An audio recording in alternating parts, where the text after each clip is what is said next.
What's up, guys? Welcome to Daily Dose of Reddit. This is your host with a new subreddit called r/Bad People Stories. Alright, so basically what this subreddit is, in case you don't know, probably don't, it's a smaller one. But it's a place to tell stories of terrible, rude, offensive, dishonest, or deceitful people that don't fit in other subs. Go on, let it out. An offshoot of r/Fat People Stories. Although I fail to see the correlation. Anyways, hope you enjoy. Let me know if you want more from the sub.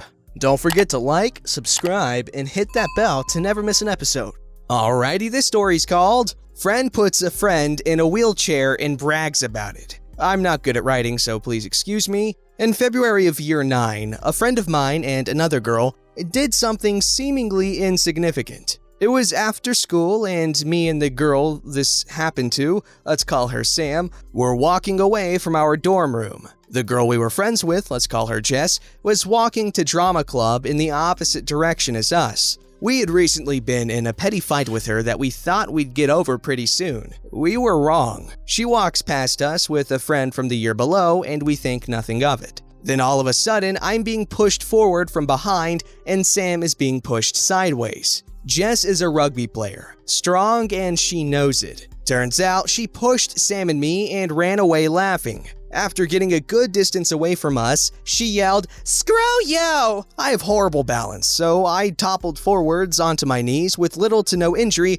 only ripped tights and skinned knees. I get up and turn to help Sam. She's fallen sideways on a set of stone steps that go into the assembly hall. She's conscious and holding her head. There is blood pouring from a cut on the top of her head. I help her stand up and we just stare after Jess in shock for a moment. The school's chaplain pops his head out from the door where she had fallen. He said he heard everything that happened and took us inside the assembly hall while I called Sam's mom. The chaplain tells us that he'll handle telling the school what happened, and we wait at the front of the school for her mom to pick her up. She lives quite nearby, so it takes minutes. She picks her up and heads home. I make my way to the train station to go home and fill in our two other friends on what happened. They are both shocked and angry that Jess would ever actually do this, but we all aren't surprised. She was raised on the philosophy that violence solves everything.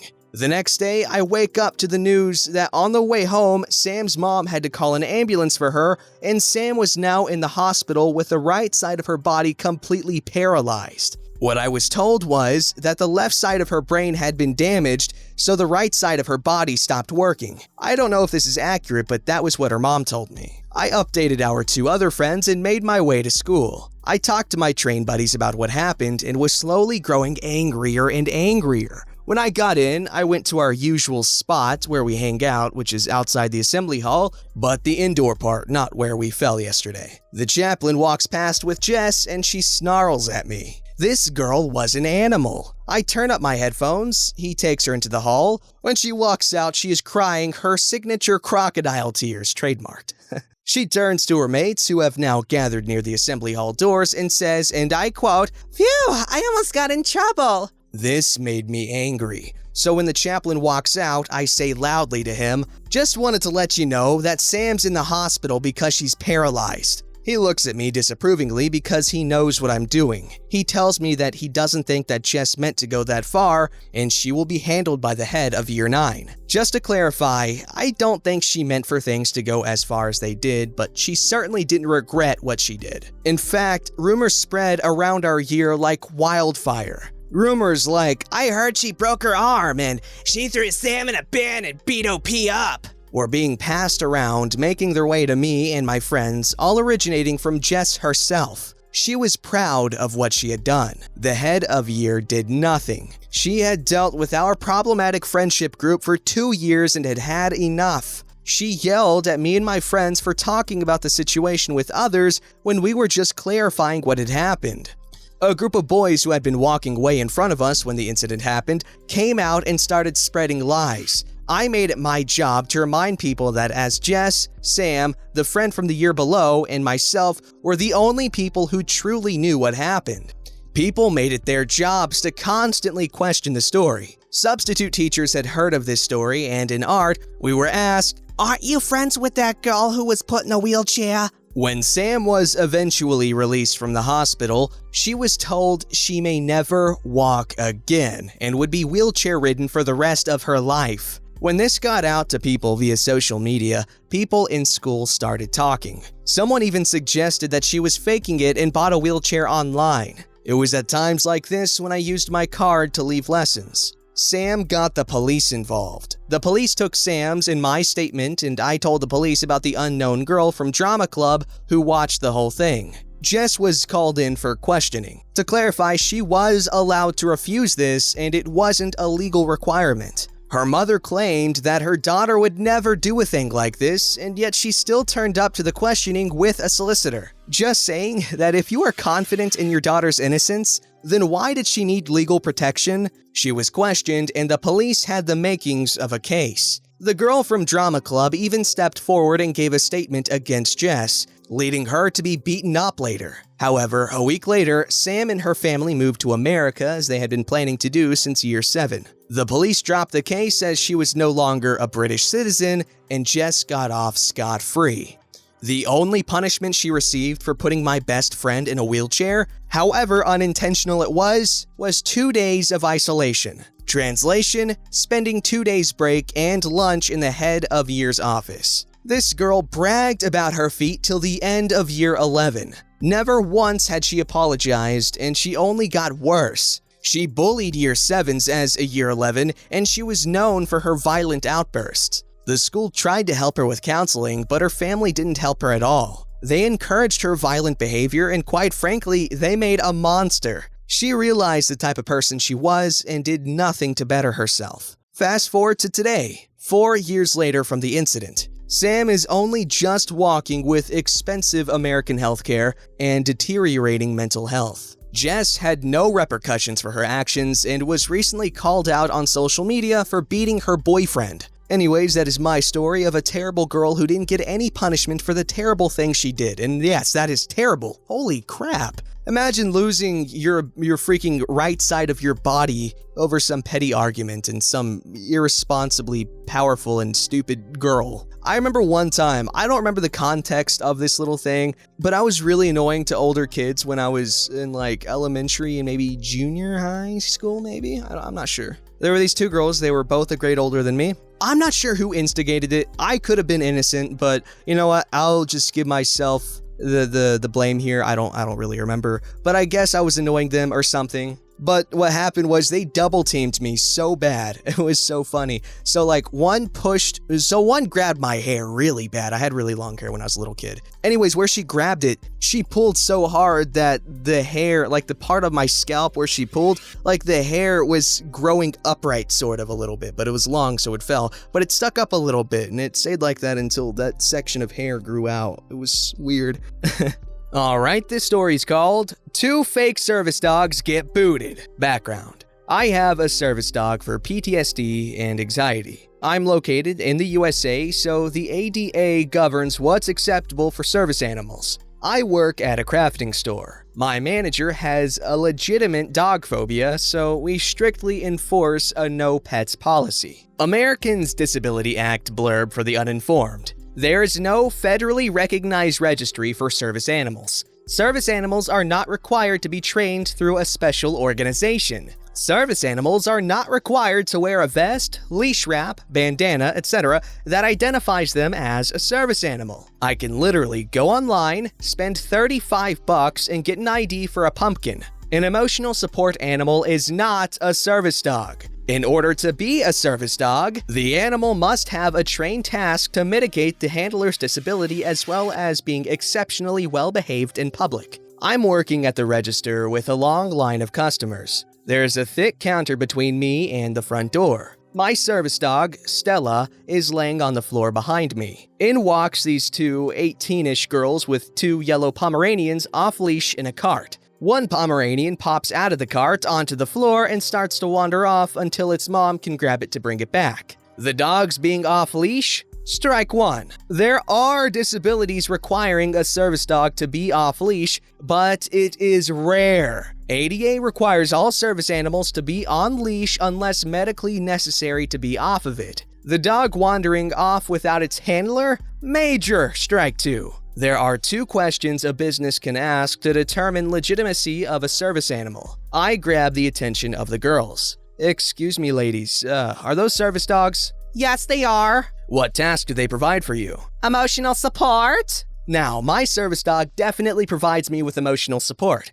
but that is not a trained task. I reiterated that I needed to know what the dog's trained task was if they wanted to remain in the store. The girl gets all pissy and asks me if I really want her to pull out the paperwork for her dogs. Miss, I literally have a service dog next to me and, as such, am very familiar with the laws in regard to them. There is no paperwork for service dogs, and there are 2 questions I can ask you before you are allowed access. If you do not tell me what trained task your dogs perform, you will have to leave. You really want to do this in front of all these people instead of doing your job? At this point, I paged my manager, who came up and kicked them out. The girl came in without the dogs to make a purchase. I was as sweet as pie checking her out. She was salty as Frankfurter. Now let me back this up to say that I have denied access dozens of times to places because someone else claimed their dog was a legitimate service dog and then their dog acted a fool. Being able to not only call out but kick out 2 fakes?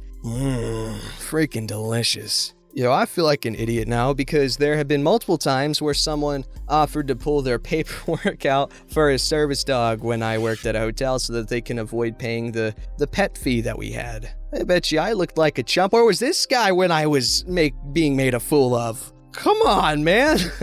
I'm kidding, it's obviously my fault. This story's called All She Wants Is Money. Here's a story about my aunt. We'll call her Ho because she's a deadbeat hoe. She never married my uncle, but they had 2 daughters together. Everyone thought the oldest daughter, who was 3, was autistic or something simply because she still wore diapers, couldn't talk, and wasn't well groomed. So my uncle died in a crazy work accident. He fell from the bucket of a cherry picker from 3 or 4 stories up. At the funeral, Ho admits to all of us that she's pregnant and it's not my uncle's kid. In our grieving state, apparently, we all forgave her, let her and her mom continue living rent-free in the house my grandpa was trying to flip in exchange for letting us still be in the kids' lives. So 6 months later, Ho has the baby and everything appears fine until one day the oldest daughter, remember she's 3, decides to pick up the new baby, go out the front door, and start walking down the street with little sister following.